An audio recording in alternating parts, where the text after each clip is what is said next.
And I'm often asked, like, how do you see print? I'm like, we're in our golden age now. People are talking about printing human hearts, right? And they're not using painting or sculpting. They're talking about printing.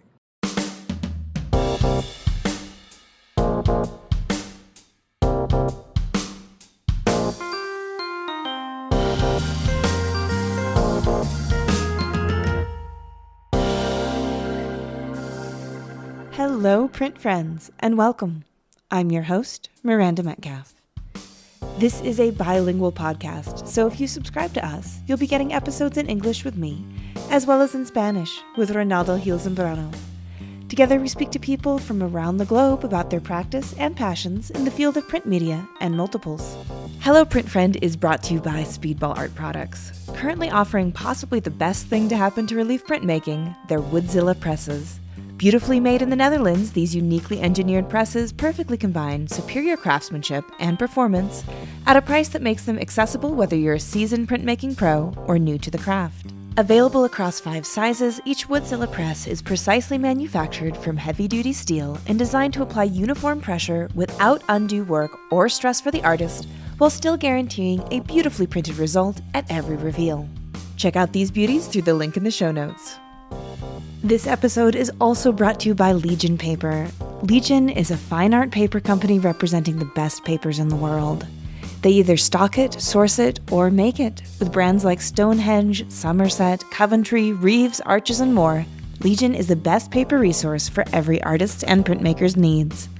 Learn more about the variety of paper Legion stocks at www.legionpaper.com. This week, we have a special episode, a double feature with our sister podcast, Platemark, in which we both release interviews with Luther Davis of Powerhouse Arts in Brooklyn. In my talk with Luther, we go over his life before Powerhouse, how he started his career as a collaborative printer by being dropped into the deep end and printing a huge Richard Serra etching, what he's learned from collaborating with 65 to 100 artists a year, and why he thinks we're in a golden age of print. And when you're done listening to this episode, check out Anne's wonderful conversation with Luther about what things are like now at Powerhouse Arts. And finally, if you want more Anne and Miranda collaborations, well, you're in luck. Because if you're going to be at Print Week in New York, join us on Friday, October 27th from 10 a.m. at the IFPDA Print Fair VIP Lounge for a BYOB coffee meet and greet among print friends. So, without further ado, sit back, relax, and prepare to be a powerhouse with Luther Davis. Hi, Luther. How's it going? It's going really great. I'm really excited for this opportunity to speak with you. Oh, thank you so much for agreeing to do the first ever double feature with Hello Print Friend and the Platemark podcast, or as Anne and I have been calling it, Hello Platemark, just in our exchange. And I'm really excited to get to know you, to know your story more, and that you're coming to us live from Powerhouse. So we might hear some great shop ambiance as we do the recording in the background, because there's people, as I saw, working hard on massive screen prints currently. So I'm just excited to get to know you more, and I'm sure hear your interesting story of how you came to be sitting here today. Well, thanks. I have to just start off, but I'm a print nerd, and from the first day I started my first print class, that set this road in action. So I was going over last night sort of some of the interesting skills that got me here, and let me just start by saying I'm Luther Davis. I'm the director and one of the master printers at Powerhouse Arts Print Shop. We're a nonprofit arts institution on the Gowanus Canal that just recently launched. We've been a part of Powerhouse for 7 years. I'm working with a team of 6 master printers, and they have been with me, some of them for 23 years. So I'd just like to give a shout out to John Bartolo, Dennis Hiroshik, Chris Kinsler, Nellie Davis, Dana Zinzer, Zaire Anderson, and that's the crew. So if I use the term we, that's who I'm talking about. And if I use the term I, I'm not meaning to speak for them, but they have been printing with me for a long time. Beautiful. Yeah. And so where did you grow up, and what role did art play in that part of your life? Well, I grew up in suburban Cleveland, Ohio, if you ever fly into Cleveland, you fly into Berea, and that's my hometown. So it's one of the shortest commutes to the airport ever. My parents I was born in Germany on an army base. My parents always loved the arts and were supportive of me experiencing the arts, but they are both teaching physicians, and so science was this big thing that was happening in our house at all times. And I really thought I was going to be a scientist growing up. But every holiday, someone gave me an art, like markers, color markers, paintbrushes, paper. So someone was fostering this. And I don't remember who gave me all the art tools, but someone was fostering this artistic side of me the whole time. And from a very early age, I started copying freehand comic books. And I wasn't allowed to read comic books, but because they wanted me to read books in my house. But I was really, when no one was looking, I was drawing comic books. And I think my love of art was at this pivotal time of learning to draw by looking at someone else's work. And that fast forward till now, I work with artists and I'm maybe their comic book tracer at times. I also, in nursery school, my nursery school is very near the Cleveland Museum of Art. And we went there maybe once a month or every 2 weeks, holding hands and walking to the Cleveland Museum of Art and looking at the armor and looking at the lagoon out front and looking at paintings. And as a nursery school, you're absorbing, as a young person, you're absorbing this and you're just swimming in it. Literally, sometimes I fell into the lagoon outside the Cleveland Museum of Art.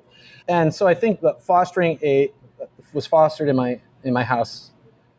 I never knew anything about print specifically, except for comic books. And when I did not take any art classes in high school, I went to a small liberal arts school named Grinnell College in Iowa, and was not doing well in the sciences. I went from high school science to very rigorous college science, so I decided to take an intro to drawing class. And week one, Jill Schrift, the art professor teaching that class, asked if I had ever considered being an art major.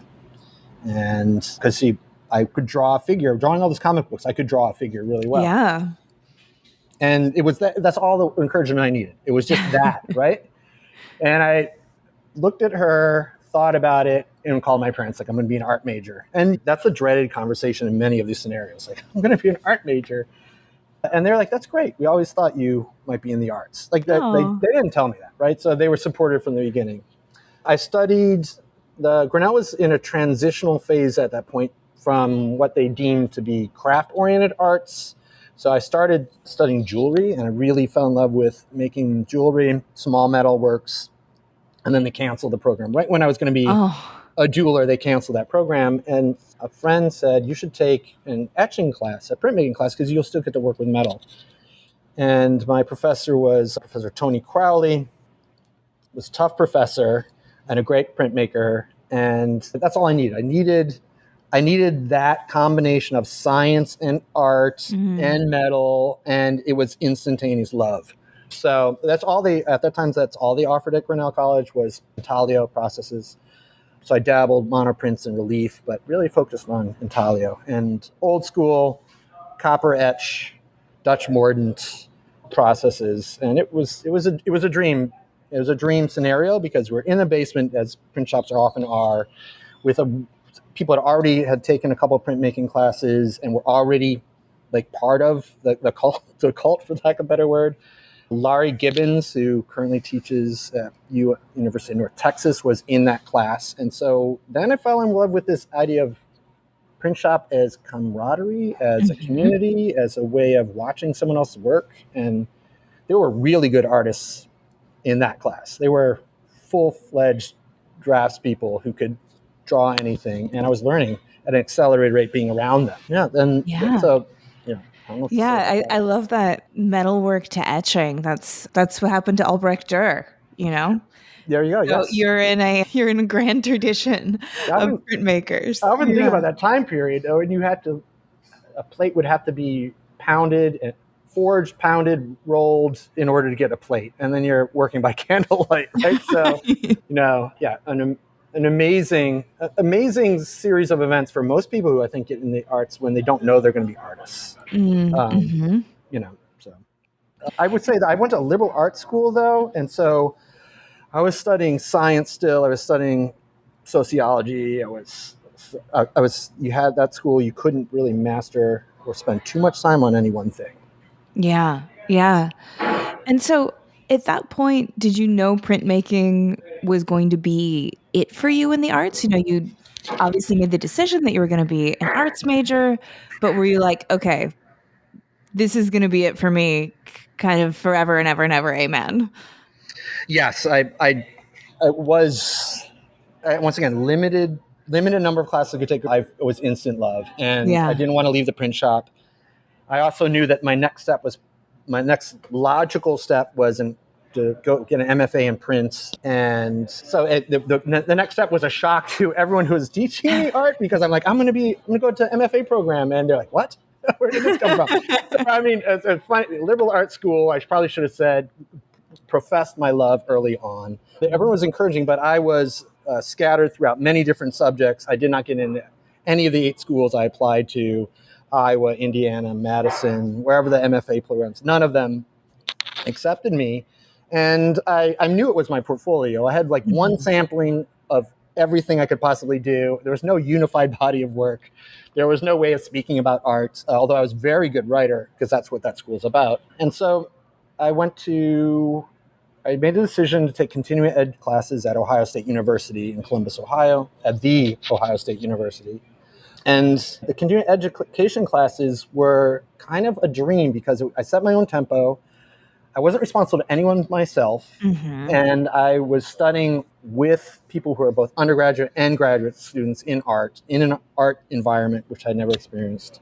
And at that time, the biggest single campus school in the country at 60,000 Wow. plus students. And going, whatever. I had free time to go out to concerts and things like that Yeah. in rural Iowa. But also doubling up, I only knew etching, and I got to learn screen printing and lithography and relief in a way I hadn't before. Mhm. At the end of continuing ed, um, I guess I impressed enough people that they asked me to apply, and got some tuition remission and got to be able to teach some classes. And yeah, it was a great. I turned a 2-year program into a 3-year program, I guess is what Yeah. I'm trying to say. Yeah. And then so what was the graduate experience like for you? Did you find it a really challenging time in a positive or negative way, I guess? Because challenging can certainly be Yeah. either or. What was your experience? Well, it was challenging in many ways, in that I was suddenly amongst art students who had been art students for 4 years and had expectations about, how one speaks about art and how one critiques art. And while I had some exposure to that in undergraduate, these were, in my mind, professional art students. And so I learned at accelerated rate. It was a very welcoming community. The printmaking department at that time was Charles Massey Jr. and Philip Von Robbie, 2 wonderful instructors who really pushed me in completely different ways. And then there were eight graduate students in print, who, by the way, are all still in print. A close friend, Chris Danagelis, who was my MFA studio mate, if you will, we shared a show, is teaching at University of Missouri to this day. So it's really, we're still doing it. And that's the other thing, when you're in school, you don't realize that, like, this might be the path for everyone around you, not just you. Right. Yeah. So that you're in that moment as a young person, and don't realize that everyone is part of this community, will still be the part of the community. They're in it. They really are in it. So it was exciting in that regard. Ohio State had an amazing photo mechanics department, and that's something I really fell in love with. At Grinnell, I was one of the darkroom monitors, so I loaded camera and helped people process film and help them process their photos, enlarge their photos. And so I became, I think, one of the most meaningful things was I became the photo mechanics room tech, which meant I ran a 30-foot long brown copy camera and learned how to make halftones using line screens and color separations using Mhm. filters and stop bats and fix it. I learned old school printmaking photo darkroom skills, which at the end of my MFA, they decided so let me set the year so that we can be a little more descriptive. Mm-hmm. This is 1996 is when I got my MFA. So this is mid 90s.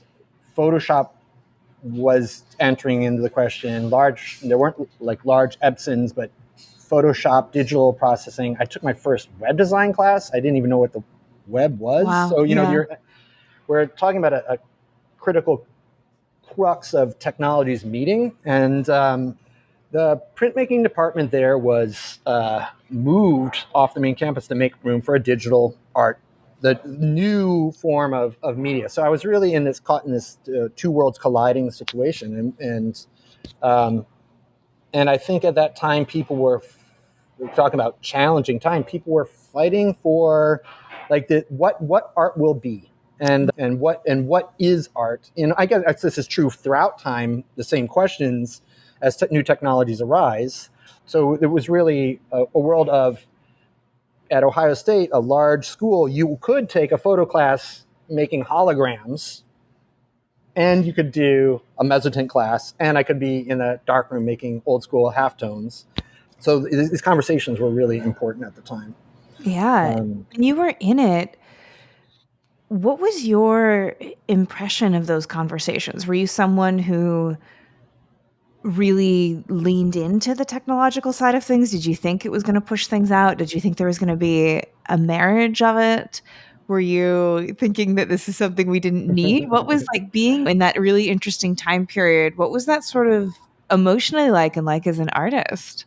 I think that for me, I really thought a tool is a tool. Like we're coming into this, and a tool is a tool, and these are all new. None of these tools I knew existed until with like a 5-year window. And so here's a new tool. And so I had no like romantic notions of like Kodak photoresist as the ultimate way of etching a plate. Mm-hmm. All I knew was, wow, this is a really toxic process, and maybe you don't want to be around this, and no one uses that anymore, right?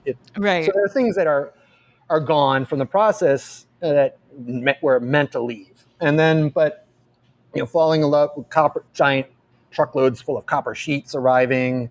That sort of romantic thing of divvying up the spoils of the copper and cutting them down to the size of usable, that sort of thing I really loved. And so the chemistry and the dark room, I love being in the dark room. And there were no notions at that time that Photoshop would replace a dark room. Right? Yeah. There's no, like the tools in Photoshop was so preliminary, but they were still using things like a burn tool, and they still do. Burn and dodge tools, mm-hmm. right? These are terms from traditional photo dark rooms that Photoshop was using. There was no idea that this stuff, one would replace the other. Yeah. At that time. So, mm-hmm. But you did have the traditionals. You had more entrenched factions, and people were becoming polarized around what were art practices. And print, I think, has always had a unique fighting stance as far mm-hmm. as this goes, because we are mercantile, we have industrial roots, we were the source of all knowledge in libraries, we were printing them. And suddenly I'm typing my first web page and not knowing that as I'm making my first website that this is going to replace the learning as I know it in many ways, right? And the conversations that we're having now. Yeah, it reminds me a little bit. I actually spoke with Simone from the Il Bisonte in Florence, their shop. I don't know if you know them, but they've been around since the 1950s. His great aunt started it, and they've did all the printed with Picasso, did all of mm-hmm. that. And we were talking about his experience in it and having these new technologies come up. And the thing that we ended up saying is that it's like printmaking meets the new tech, and then it just eats it. It's just like you think you're going to replace me? It's like, no, I'm actually the fish that's going to come and swallow and make you a part of me. Completely. And then I'm also going to smash this old technology into it and really mm-hmm. see what can happen. 100%. I love that. Yeah. Absolutely love that. And I'm often asked, how do you see print? I'm like, we're in our golden age now. That's how I feel about it. Like people are talking about printing human hearts, right? And they're not using painting or sculpting. They're talking about printing, right? And so the print in the vernacular means something that it hasn't necessarily meant, and it's a disruptive technology as it always has been. Mm-hmm. And so I think that's part of the lore that we should embrace. I love that. And I also think that we're in a time where education about printmaking and exposure about printmaking is better than it's ever been. I Instagram agree. has done amazing things Yeah. for print Yeah. because it is, I think, the most cinematic process because you get your big bang, you get your moment of reveal. Hmm. And the other sort of major schools of art and media, I mean, you've got your opening of the kiln, Hmm. but that it doesn't even that doesn't have the like where there was nothing, there is something now to the same extent that print has. And so it's great for the that moment, no matter how much goes into leading up to it, but that moment of the reveal is wonderful for this shortened attention span It for sure the is. TikTok 3.5 Yeah. second golden Yeah, hour, and you right? can also incorporate the sound of that plate Mhm. peeling the ink off, that stickiness if that's in there. Yeah. No, that Totally. I often pick up a print and smell it first. The first thing my instinct is to smell it, right? And so that doesn't come across necessarily Yeah. on social media, but the sights and sounds of art making, right? And by the way, to recap what you said, we have active studio behind us where we're working on roughly 40 different projects right now at the same time. And Yeah. so this moment of reveal is still the juice that I'm seeking. It's still the Mhm. magic. And even though I've made a million prints and I have expectations what's going to happen, that first one is pure magic. And this is for Yeah. someone who's I'm not jaded at all. I really love it. As I said, I'm a printer. But that first reveal is still like, oh wow, it worked, or Yeah. like, oh, that's why did that happen? And then so, it's always a new thing. And It never gets old. It's magic every time. we at Powerhouse Arts we do have ceramics, so we are having a big kiln reveal, Oh, and nice. we do have something called a ram press where you can very printmakily make objects and vessels. So I'm what I'm learning, and I'm not disagreeing with your idea of print as the ultimate reveal. What I'm learning is that everyone I'm watching using their tools, that the common thread is that excitement for that thing, right? That for that thing to be born. And that's part of collaborating with artists that I love so much is when you're a printmaker sharing a shop with other artists, you get to watch their amazement through the process. Yeah. And that's social media, right? That's what, we're going to harken back to what you just said. And so, when were you first aware that collaborative printmaking could be a thing? That you obviously you could be an artist, you can make your own work, but there's this whole other side, and whether you call it publishing or collaborative printmaking, whatever you want, but there's a really long tradition. And going back to Rembrandt, or I guess no, wait, Rembrandt did make his own plates. He was weird that Yes. way. But going back to, let's say, the 16th century, where image makers who were versed in other media would come to someone who knew printmaking media, and you could make a whole life doing that as well. When did you first learn about that? And was it Uh, interesting to you? so I think that it was at no time did someone say this was a thing you could do, right? That Hmm. as like a group effort, as a collaborative spirit, until I actually got into that world. So the part of that path, I think, in undergraduate and graduate school was the art as a solo practitioner. But for me, I'm in the print shops. I'm engaged in the community. I'm excited by it. I didn't know how I was excited by it until after I got my MFA and I bought my own press and set up in my own shop and was struggling with like why am I doing this again? Like I Oh, I didn't realize how much I missed that collaborative energy, and suddenly I had my own etching press, my own shop, and I didn't want to be in it because there was no one there but me. right. So I Yeah. think that might have been the first awakening to you need people around you, and this is part of the fun. In 1997, I was painting houses during the day. I was doing trompe l'oeil finishes, painting garden walls on kitchen drywall, and Hmm. and fake carpet running down wooden stairs, and trying to print at night. And then my partner at the time announced that they were moving to New York, and I asked if I could come, and they said sure. So part of my next task was moving my print shop to New York. And I just happened to go into a bar downtown Columbus. We had finished painting a house, and the bartender, who barely knew me, knew I was a printmaker, and said, I'm moving to New York. I have a friend in New York who's a printmaker, and they're leaving New York. Maybe Huh. you can get their job. Yeah. And that sounds great. And so the long story of how I learned that collaboration was where I wanted to be was my first printmaking job as a professional was at Noble Serigraphy. So that, lo and behold, that person's last day was my first day. I Uh-huh. interviewed for the job. Jean-Yves Noblet ran a shop where he had one assistant. He was the master printer director. A wonderful shop where I got to meet some of my absolute heroes of art, like people I wrote my thesis on, Oh, nice. um, like within the first weeks. So, and got to actually sit down with artists and talk about how they make their art and how I can help them make their art, and feel needed and wanted, and know that I didn't have the answers and that I would have to ask other people for help. Mm-hmm. So that I think that's where, to answer your question, that's working for Jean-Yves Noblet, late 90s, Meatpacking District, New York, is where I really learned the love of collaboration. Yeah.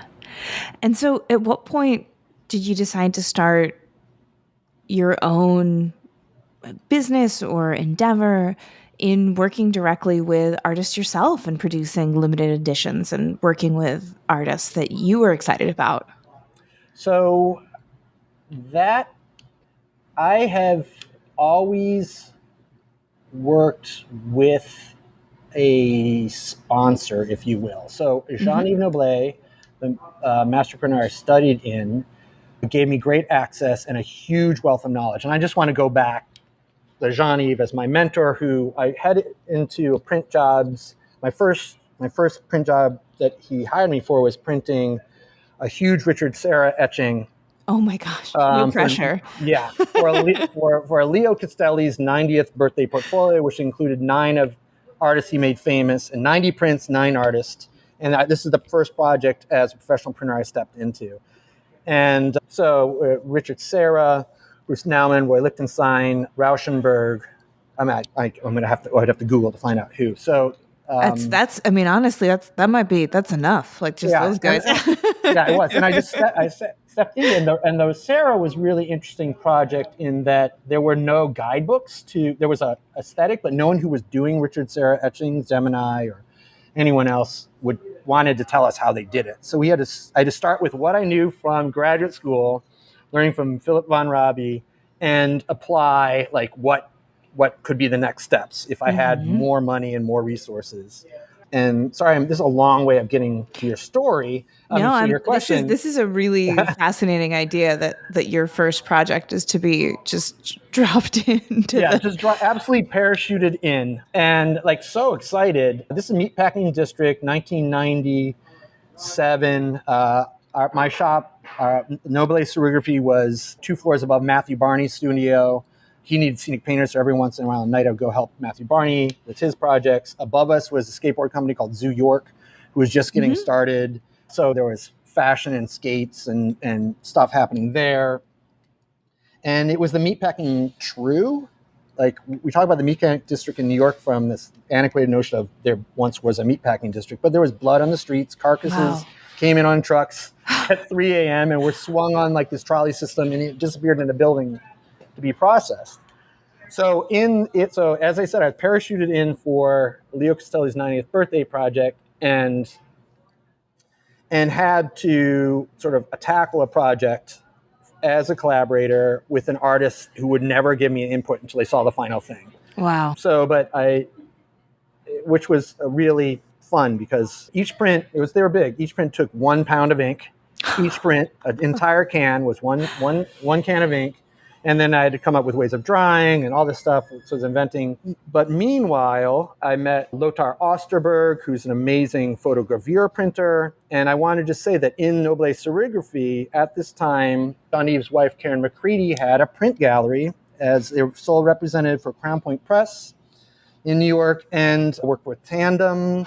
And so I would open up the elevator doors and be confronted by the best prints I'd ever seen in my life. And it was rotating. Every day I get schooled, Uh-huh. right? And so I'm wiping these Serras and just looking across at the space at a Diebenkorn or whatever it was that was up.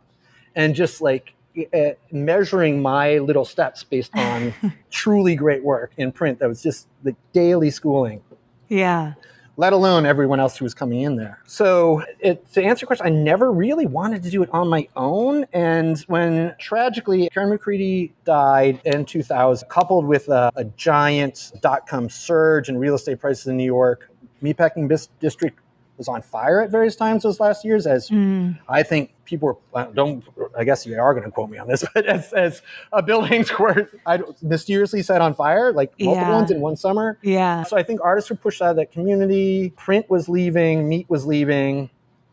And Jean-Yves saw the writing on the wall, also with the death of his wife, Karen, and sold his shop to Axel, Bertrand Delacroix. And it's a beautiful shop. Formerly a shop called, before it was Noble Serigraphy, it was called Chromacomp. It was so historically a shop that Andy Warhol would subcontract work out to. So we had pedigree equipment and machines, and it was a beautiful facility.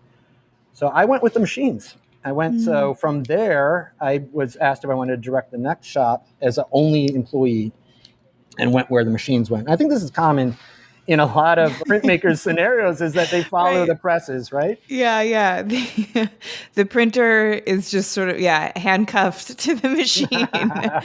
Yeah. And gleefully so in this case. And Bertrand Delacroix, who bought the print shop, built a bespoke shop around what I thought my needs were at the time. We had one semi-automatic screen press, a brand press, and a lot of racks, and we built a shop from scratch with architects. It was so that I went from there to how do I build a shop. So this is where your question: how do I build a shop? How do I staff a shop? John Bartolo, one of the master printers here, was my first hire. This was 23 years ago. He got the job as a side of moving our shop as a side job from his paper restoration job, and so he became just by default became my first print shop employee, and he had a lot of paper handling experience, but hadn't made a print. And so we sort of just grew. So that shop, XL Editions, survived for 15 years on Atlantic Avenue.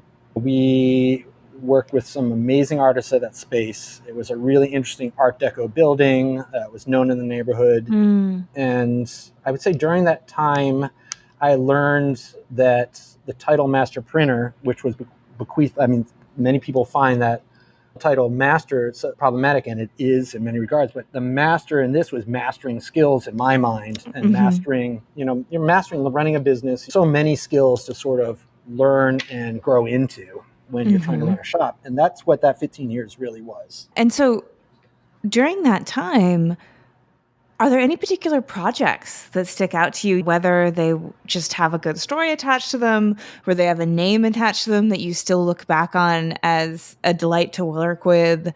Because, you just are sort of like, it's just 15 years, but like, surely many things happened. So many things happened. Some projects carried over from Noble Serigraphy to Axel. One was Kara Walker's portfolio, Emancipation Approximation, where we... Jean-Yves and I printed the bulk of the edition, and I had to print the frontispiece at Axel. While that building was being built around us, we were doing etching editions in the basement, like while construction workers were all around us. Wow. But just out of curiosity, did the construction workers ever notice what you were printing? Yeah, Kara Walker's work tends to be kind of head-turning. Yeah, so there's a lot of interesting work they were doing where people were like, what is this thing you're doing? Like, no, so that's the other thing. Every printer has always been at our party. What do you do? I'm a printmaker. And if you're a screen printer, they're going to do you print T-shirts. I have a band. Right. So a lot of what Axel's mission was, because he was an art publisher, was to expose people to the process and to put it front and center on Atlantic, one of the busiest streets in Brooklyn. His idea was that people were going to engage the shop in a new, meaningful way. So yes, the construction workers, the framers. Bertrand had been selling prints for years, but now patrons could actually see them being made. So we were I wouldn't say we were a teaching shop, but we were on display for. And also, I want you to keep in mind that we were battling the new digital revolution, right? And this thing had entered the market this time called G-Clays, right? Which I don't think anyone uses really, and they use archival pigment print now. But Bertrand was doubling down on the fact that there was crafts people making color by color prints in the old school way at his French leaning atelier, right? And Mm-hmm. he was battling the digital revolution. So we entered there with no Photoshop, right? Mm-hmm. We didn't have a darkroom. We were airbrushing and Rubylith and drawing and key plating 30 to 60 color editions of 300, right? Wow. So big editions, lots of colors.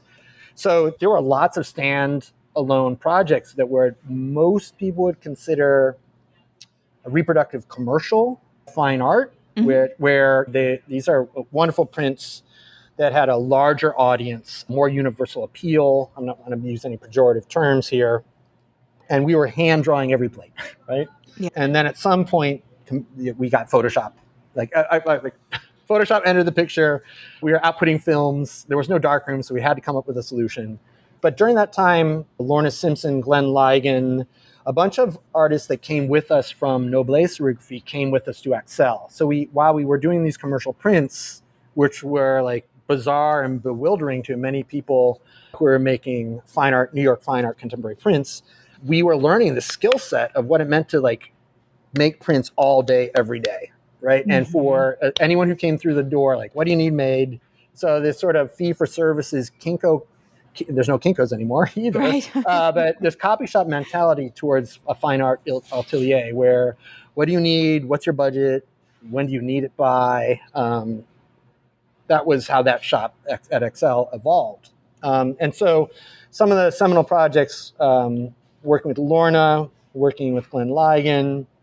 At that time, there was a gallery called Exit Art, and every year they released a portfolio. And we did, for many years, every artist in that portfolio. So we were getting access to some wonderful artists that way. And we did, and we still do, close to, there was actual proper editions. We were doing 100 editions a year.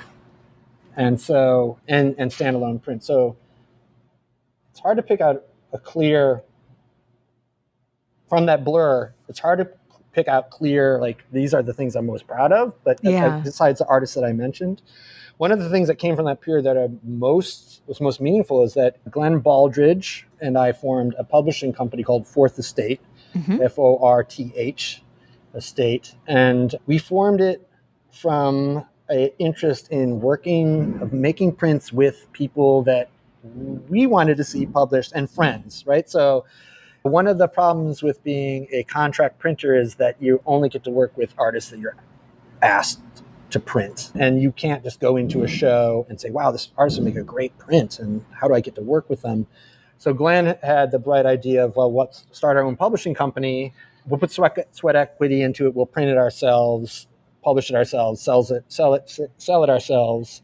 And then we'll get to work with artists that we want to work with. And most of them were friends, right? And so the idea was that we would, on the weekends, get a 6-pack, make an edition, right? That sort of print shop mentality. And and I didn't want to leave the print shop. So it was a great way of working for a long period of time. We did some really sort of interesting cutting edge prints for that time using UV technology that no one had been using, UV cured inks that no one had been really using at that time, some hybrid processes, joining forces with Phil Sanders at Blackburn and other print shops, and really trying to like extend a conversation to our generation, because we weren't being invited to show at IFPDA. We weren't being invited to show at EAB at that time. And so we just thought we'd forge our own path. Yeah. No, I love that, because I think so often it's hard not to be out in the art world and see artists where you're like, oh, I would love to see them do a woodcut. I would love to see this in a lithograph. I'd love to see this in an etching. Mm-hmm. But Yes. they may not be in a position where they can have a gallery back an edition for them, or whatever it is. And so to just have a place where you can manifest the prints you want to see in the world, that sounds so rewarding. It really was. And at that moment in time, once again, so this is 2005. The web was a thing, right? Mm-hmm. So the internet was a thing. Old man says web. The internet was a thing, but not everyone had websites. Artists didn't have websites. It wasn't a sales platform the way it is now. Right. And so the fairs were still a place you would show. And so you're working kind of you weren't posting things on Instagram or Facebook at that time. You weren't marketing yourself as we market ourselves now. So you would get together, you'd make an edition, you'd wait for a fair cycle, you'd show it. And eventually we're showing at EAB. And it was through some courageous curating by Janice Orsman, Ann Coffin from Print Center, John Morning, who knew what interesting work we were doing and that we had no platform for showing it. And they gave us our first foray into EAB and some other shows. Yeah. And so we were entered into the field of like, wow, we had this body of work and no one's seen it. And it got gobbled up. And so that we at Fourth Estate was active from 2005 to 2015. And in those pre-marketing yourself, selling things on the internet, we would roll into the EAB and just be collecting checks and cash, and that would feed us for the next year and sponsor all of our further publishing. At some point, that turned where people would take your business card and think about it. Right. And then we had become online salespeople, which we never were. So yeah. And so with all the experience that you've had with Axel and then Fourth Estate and all of that, what would you say are some real gems that you've mined in that experience for the experience of collaborating with an artist and making something that you're both proud of and that you come away thinking that this was a positive experience too on the other side? That's a great question. I've had a great time listening to your podcast and Platemark and listening to everyone's approach, being so specific to their shops and their locations and often their climates that they're in. Totally. Yeah. In Brooklyn, when I started directing Axel, I was seeking out direction on how one does this. And they were like, kid, if you come near my print shop, I'm calling the cops. It was that mentality. So I had to sort of invent the process that would seek the high demand that we were finding. Right. People wanting work next week. And silkscreen is that kind of process, right? We were also doing etchings at very quick pace. So I think that the shop that we formed and the collaborative spirit that we formed was that really a community shop mentality where the artist isn't sequestered, the shop isn't like, and Jean-Yves would often say, you need to clean this place. As my mentor, he could always tell me the way I wasn't quite doing things in his mind. But the projects that we were working actively on were part and parcel for the next artist's experience. And they could react to what was live on the presses at any given moment. Yeah. So we weren't cleaning the shop whole hog of every trace of another artist and creating a sans visual or one artist's visual collaboration spirit. There were artists coming in and they were meeting there. They were responding to work on the racks. I mean, I remember once we had an artist a designer we were working with, and they said, I really would like this to look like, I don't know, I'm really a big fan of Rebecca Quaitman. And I'm like, Rebecca? This artist? Like, so in the next press, Rebecca was working. Rebecca, this artist would love to meet you. And so these sort of things happened all the time. So the collaborative spirit that is rewarding, I think, for me is the fact that they're actively engaging the artists on what their project means to them in the moment, reacting to sort of and I think this is what perceived notions of the project might be going in. We are trying to adapt this process of whatever the print process we're using to the artist's needs and aesthetic, and trying to be inventive each and every time in a new way for the artist. And so screen printing, there's tons of new materials to print on. There's tons of new inks. You can call a chemist and have them make something if there isn't an ink. There really is a kind of a universal industrial appeal to the process that the artists, like, you can source materials, you can do R&D. So the collaborative energies of one R&D for one artist then feed a few generations of artists as well, but also the long-term 25 years of doing this. Some of the artists that I started with 25 years ago, we have a shorthand of talking about the work that we're going to be making. Remember that time in 2005 when we did, and we pull up the thing on on the internet of like the image and like, how did we get this? And then maybe we documented, maybe we didn't, but then we can lean into an older work and mine it for this new content. So that's part of the collaborative spirit. Also, artists, as I said, reacting to other artists, it's really kind of fun how some artists that maybe haven't made work with us for a while will come back to us after 5 or 10 years and make a new project. And then the people who are coming in are you currently now have to say, please don't take any photos, don't publish this online. But you're getting a sneak peek into someone's artist practice. And so that leads to a different kind of collaborative energy where we're not being secretive about the things we do. We're not gatekeeping how we do things. We're spreading the wealth. I also teach at the New School Parsons Print Shop, and really believe that each artist is going to stumble into the process their own way, right? And that there are some things. Well, if you do it that way, we have these 5 things to contend with that might be ruinous to your project. But like pick the one thing, right, and not all of the 5 things. Yeah, it's so. I think we have, as collaborators, we have a bag of mistakes that we made that we lean into, right? Yeah, the impression I got from it really is that it's difficult to make broad sweeping universal.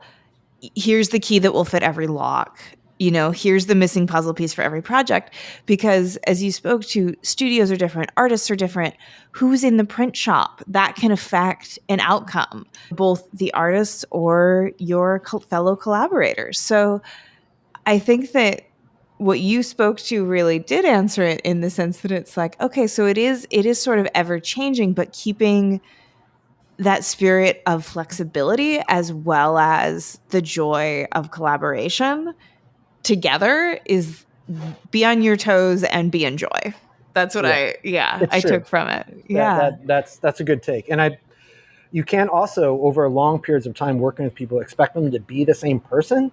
That like a year to year, they come in and might need to be rekindled, or they come in so hot that you need to we need to take a step back and we need to plan this out. So yeah. Also, don't want to speak for my wonderful print team at Powerhouse Arts, but each one has a different way of collaborating too, which is really fun to watch all of them mature over this long period of time, from maybe not knowing how to collaborate. And I didn't. Jean-Yves was my best sort of case for how one collaborates. And Jean-Yves was always like, let's just try.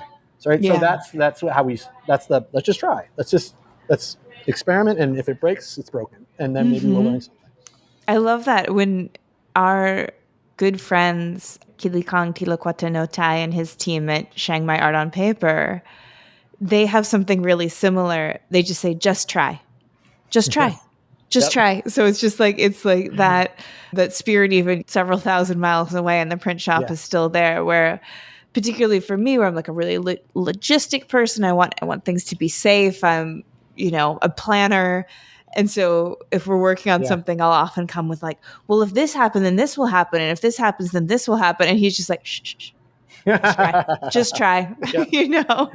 No, it is true. And I think that, by the way, the level of trust that one has to have for just try, and then collaborative energy too, is like, I have this other thing over here that we could try that's sort of like this. And so Mom often asks, like, do you make your own work? And occasionally I do, but most of the work that I want to see made, I get to work with other people's process. Yeah. So if I'm in the shower and I have, I could suddenly have, and I don't think eureka moments happen, but when you're best rested, best in your moment, you're like, wow, I have this idea. And in my case, I'm like, who would love this idea?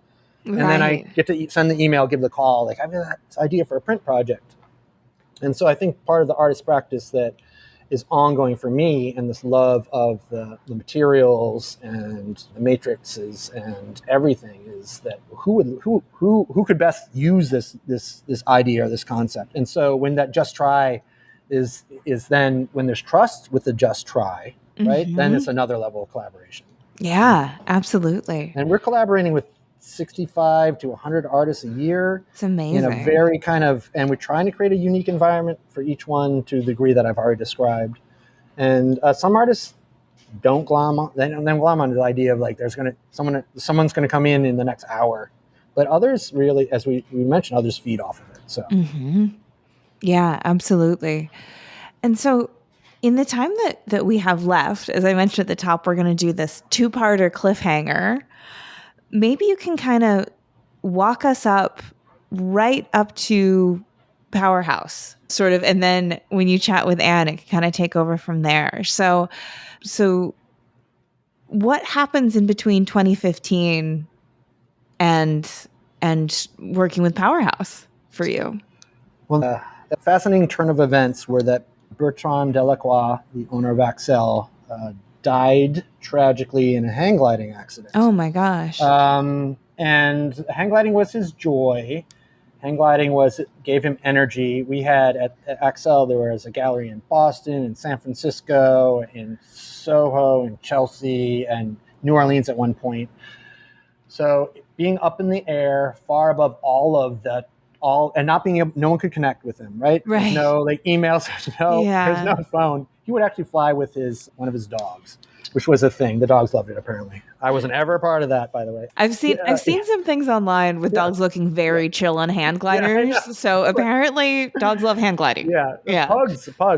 They're specifically pugs. So it was a tragic turn of events. We got the call, and I was like, that's it, right? That's the end, right? And we had built this dream shop, this dream world, and all these clients we serve. That's the end of Axel. And I've got to wrap up projects.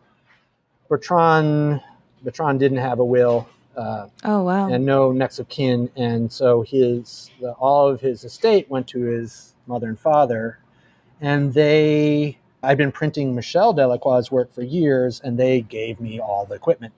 Mm-hmm. And it's just like, Luther, this is your shop. You should have it. And we were given a timeline to wound down projects, and in that time, we were starting to look as a group on what our next steps would be. And so we developed business plans. We looked at shop spaces, and it was not good. The real estate market at that point recovering. It was tough to find any space that. Well, Bertrand, I'm going to be honest. Bertrand never really charged us rent. So we had a studio where we never had rent, and suddenly we were entering a market where we had rent. And we were famously covered all of our costs as far as he was concerned, but we never had to pay market rent. So we were entering into a field where suddenly we were the real life exposure of what market rent would be. Right. Glenn, my partner at Fourth Estate, Glenn Baldridge, mentioned that he had a friend who had just joined a project in reconditioning a building, right? That's all I knew. And that there might be room for a print shop. And so I met with Katie Dixon at that point, who was the executive director of Powerhouse Arts. And there were only 4 people in the company at this time. And she loved the print shop, knew we were in trouble, knew that we were supporting a community of artists and a huge body of work, and knew that Powerhouse's mission was to support this kind of work. Right. So Powerhouse was formed to save and preserve a historic power plant on the Gowanus Canal. And it was in need of EPA remediation, I should say, to EPA standards, and the building needed to be saved, shored up, and preserved. And at a time when most of the Gowanus was going to be turned residential. And so Powerhouse long plan was to save this building and make it an arts facility. And we didn't know what that was at the time. Through some a year-long series of roundtables hosted by Triple Canopy, and with artists and with fabricators, what came out of those Triple Canopy roundtables were that fabrication shops like mine were being forced out of the city through price hikes in real estate, and that the commercial real estate was driving us out. And we all knew that. And so Powerhouse, as a foundation, doubled down on this idea of saving fabricators' roles and preserving these jobs and the jobs training platforms they create for the New York cultural experience. And so we came on as a guinea pig. We were renamed BRT Print Shop which stood for Brooklyn Rapid Transit. Powerhouse is the Brooklyn Rapid Transit power station.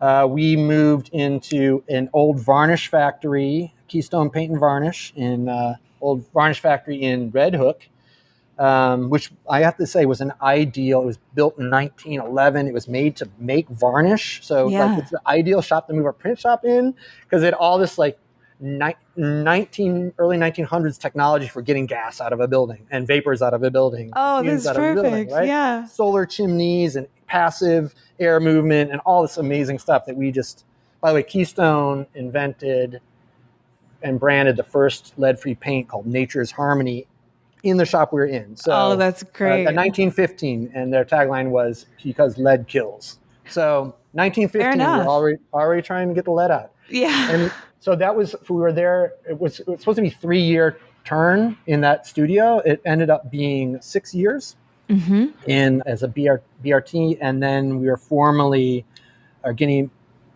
pig phase ended, and we were brought into Powerhouse Arts as their first fabrication facility. And that's where we ended up, and how we ended up with Powerhouse Arts. And what was interesting about this time was they were learning about us, what it meant to manage artists' expectations, fabricators' expectations, provide some best practices for the build. And then meanwhile, we were being brought in to build our dream silkscreen studio, which I'm currently in now. It was like a whirlwind of events. We built out a temporary shop.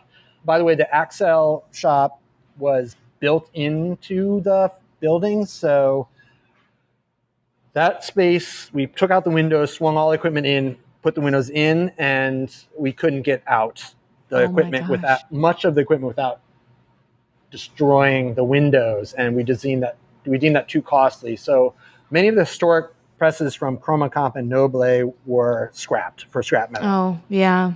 So we rejiggered the studio with everything that could fit out our elevator. We do have a lot of the equipment from that area, but so then we're in the process of rebuilding, and Wow. And there you will pick up with Ann Schaefer. Right. Well, it's been a delight, and thank you. I really enjoyed very much hearing your story and how you came to things, and I'm really excited to share it and do this little double feature project with you and Anne. And I'm only a few hours outside of the city now, so I would love to come see it in person.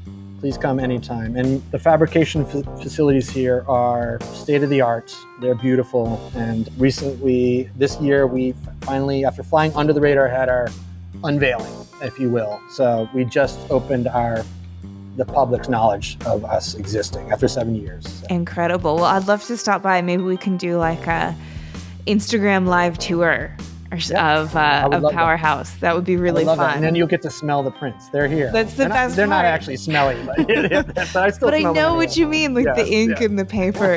It's very important. It's the worst thing about the podcast: no smells. Yeah. Well, thank you so much, Luther, and we'll definitely be in touch with like when we're releasing it. And of course, again, I really hope to see the shop in person soon. Great. If you like today's episode, we have a Patreon where you can help us keep the lights on and get bonus content, like Shop Talk Shorts, where our editor Timothy Pauschak digs deep on materials, processes, and techniques with past guests.